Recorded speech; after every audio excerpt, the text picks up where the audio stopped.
की बाबा आता संघटनेला विरोध होता, आता संघटना स्थापन केली आणि आम्ही संदीपजी, हिरेनबाई, आम्ही सगळेजण बसल्यानंतर सुनील भाऊ आम्ही बसल्यानंतर सांगितलं की आम्हाला कुणालाही श्रेय नको आहे, ज्याला श्रेय घ्यायचं त्याला श्रेय घ्या, परंतु एकदाचा या एसटी कर्मचाऱ्यांचा प्रश्न मिटला पाहिजे.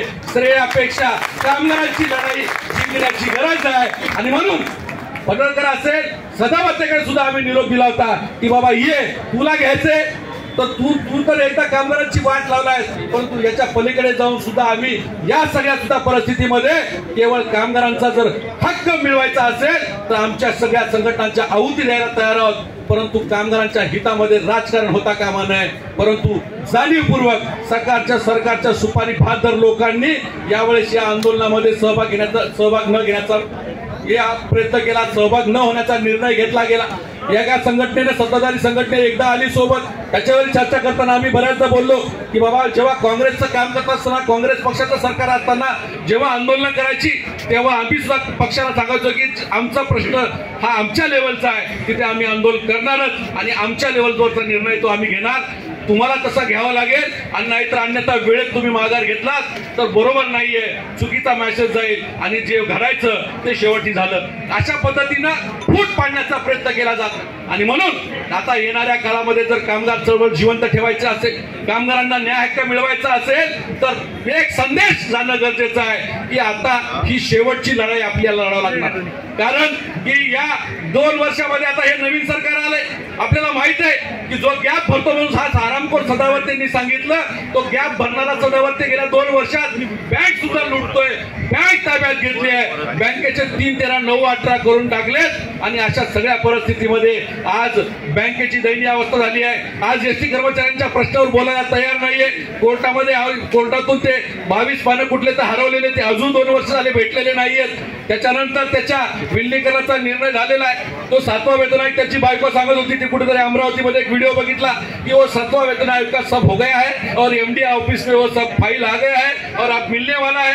त्यांच्या जसं बापाच्या घरातून खिरापती वाटणार आहेत अशा पद्धतीनं लोकांमध्ये खोटं बोल परंतु रेटून बोल अशा पद्धतीची प्रवृत्ती गेल्या 2 वर्षामध्ये महामंडळामध्ये सुरू आहे. आणि म्हणून या सगळ्या पार्श्वभूमीवर आता कामगारांना जागृत होण्याची वेळ आहे. आज जर जागृत झालं नाही तर येणारं भविष्य अंधकारमय आहे.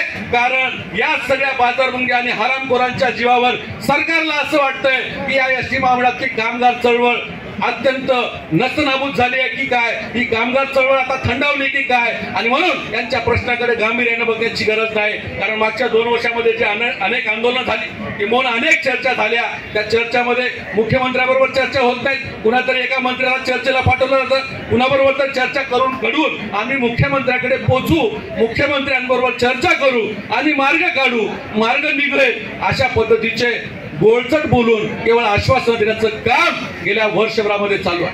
941 कोटी रुपयाचे आमच्या हक्काचे पैसे as per payment of payment of wedges act मधल्या प्रोव्हिजन प्रमाणे व्याजासकट महागाई भत्त्याच्या थकबाकीची रक्कम, वार्षिक वेतनवाढीची थकबाकीची रक्कम, घरभाडे भत्त्याच्या थकबाकीची रक्कम ही व्याजासकट सुद्धा कायद्याने मिळणं आपल्याला अभिप्रेत किंवा अपेक्षित आहे. असं असताना सुद्धा 941 कोटी रुपयाची थकबाकी अद्यापर्यंत दिली गेली नाहीये. मग या बदलकरांनी सदावर्तेला लाज वाटली पाहिजे. आरामखोरांनो, विलीनीकरण सोडा, 7वा वेतन आयोग सोडा, शासकीय कर्मचाऱ्यांप्रमाणे सोडा. साधा महागाई भत्त्याचं तुमचं सरकार आलंय, आम्ही सरकार आल्यावर येऊ करू. आणि तेव्हा जेव्हा महाविकास आघाडीच्या सरकारच्या काळामध्ये प्रत्येक भाजपचा आमदार, प्रत्येक अमुक तो आमदार लगे आपल्या आंदोलनात येणार काय, सहभाग दर्शवणार काय, काही खतपाणी घालणार काय, पाठिंबा देणार काय, आणि तुमचा प्रश्न सुटलाच पाहिजे, असंच झालं पाहिजे. कुठे गेलेत हे सगळे आमदार, हे कुठे गेलेत सगळे ह्या सगळ्या गोष्टी. आज सरकार असताना आपल्याला साधं आपलं हक्काचं, आपलं कायद्यानं येणं ते दिलं जात नाहीये. बाकीच्या गोष्टीवर तर विषय सोडा. आणि म्हणून अशा सगळ्या परिस्थितीमध्ये केवळ आणि केवळ या अशा बाजारभुंग्या लोकांपासून सावधान होण्याची गरज आहे. पुन्हा सशक्त चळवळ या एसटी महामंडळामध्ये जिवंत करणं अत्यंत आवश्यक आहे. अन्यथा या गेल्या वर्षभराच्या कालावधीमध्ये अनेक खाजगीकरणासारखे निर्णय घेतले जात आहेत.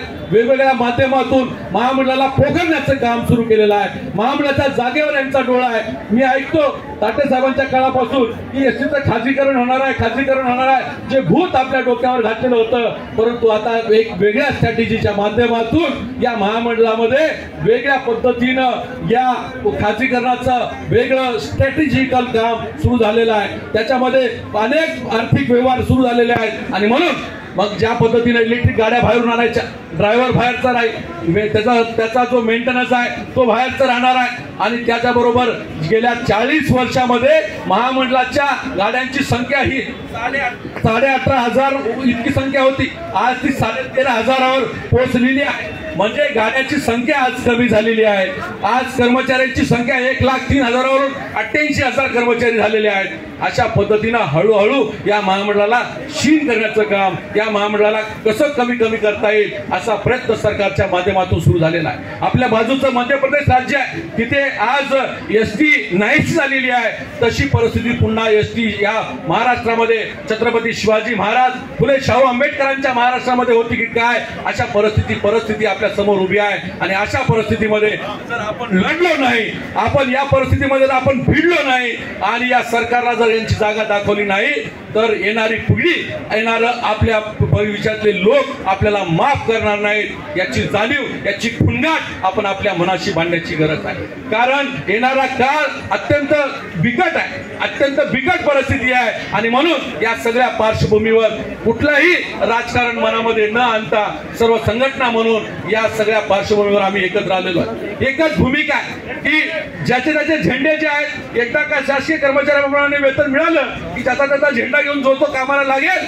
परंतु जोपर्यंत एसटीच्या कर्मचाऱ्यांना न्याय मिळणार नाही, शासकीय कर्मचाऱ्यांप्रमाणे वेतन मिळणार नाही, 941 कोटी रुपयाची आमच्या हक्काची कायदेशीर थकबाकी मिळणार नाही, तोपर्यंत आम्ही थांबणार नाही. हा निर्धार आपल्याला करायचा आहे आणि हा निर्धार करून